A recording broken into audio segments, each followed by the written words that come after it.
Hi, I'm Bob McClean, Sales and Marketing Director with Asidua. I'm here in Belfast outside the City Hall, the very centre of civic activity within Belfast. I'm here to talk about citizen access. Citizen access is really about how citizens interact with their services, with government, with the face of public services. And when you can do it, through the web at night if you want to, or via email during the day, or via SMS, or whatever kind of medium suits you as a person. We've all seen considerable change recently in terms of the climate in Northern Ireland, economic regrowth, social regeneration, and citizen access to public services is really quite part of that and central to that. And from our perspective, citizen access is all about connecting people to services. And it's not just about easy access, it's about how people get connected in a way that is about their needs and their circumstances. Welcome to Capita's offices in the centre of Belfast. Citizen access is at the heart of many of our contracts which we deliver throughout the UK and Ireland. Citizen access is all around harnessing new technology with great people and the right process.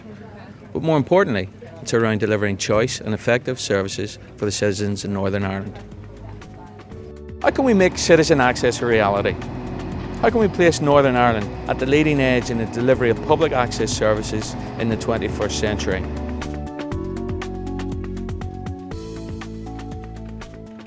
My name is Clydesdale and I'm a Technical Design Authority for Asidua Limited. I'm going to show you today how we can make better citizen access a reality for the people of Northern Ireland.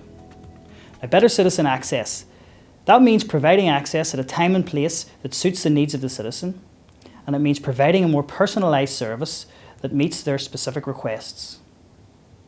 Now, providing access at a time and place that suits the citizen, that's really just an exercise in having as many channels as possible. Now, of course, this will include channels that citizens are already familiar with, such as the telephone or face-to-face appointments. But increasingly it will include channels that the more digitally aware are now familiar with, such as texting, the web, email or instant messaging. And we should also consider channels that have a more proactive element to the content that they distribute, such as posting videos on YouTube or using emerging digital TV networks. Now, having these channels, well, that's really only half the story. We need to know how to make them work properly. Consider the existing channel we have for handling incoming telephone calls. It just doesn't work the way we want it to. What we need to do is provide a more personalised service. We need to have dedicated call centre agents, advisors and experts doing real customer relationship management. So as when a citizen calls up, there's someone on the end of the phone who knows who they are and who is able to answer their specific needs. Now, to make this all work, we need to integrate these channels together with the mechanics of government. And by mechanics, I mean processes which are typically embedded in systems which exist in government departments. And these are processes that you and I typically use when we do things like pay our taxes, or check on the state of our benefits, or apply for a grant. And these processes today typically rely on people to move information around between these systems. And this is typically where it all goes wrong. Calls get misrouted, information tends to get lost, and citizens just don't get what they asked for. Now, in order to make this integration work, we need to use tools such as CRM and content management systems and combine these together with workflow and application and data integration platforms. And by doing this, we can leverage the services we need from existing government systems for the benefit of the citizen. And if we build this all to be as service-oriented as possible, we'll have something that is both customer-focused and is flexible with an eye towards the future. And this means that if the needs of the citizen or the needs of government do change, and they will change, believe me, then we will continue to be able to provide that service that is both personalised and available at a time and at a place that suits the citizen. As you have seen, a strong government and private sector partnership focusing on technology, people and process can herald a new era in citizen access in Northern Ireland. In addition, we must focus on the views and demands of our key stakeholders in our community, the business community, the voluntary sector and the man on the street.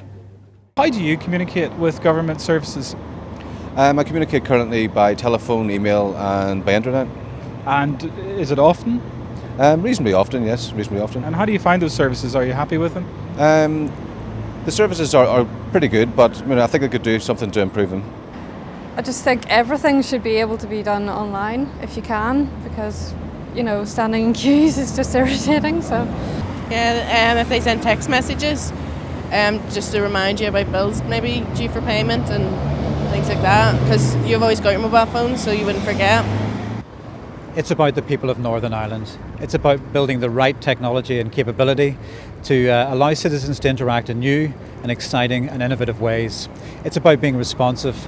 It's about meeting the needs and understanding the circumstances of citizens and helping them meet the challenges of their daily lives.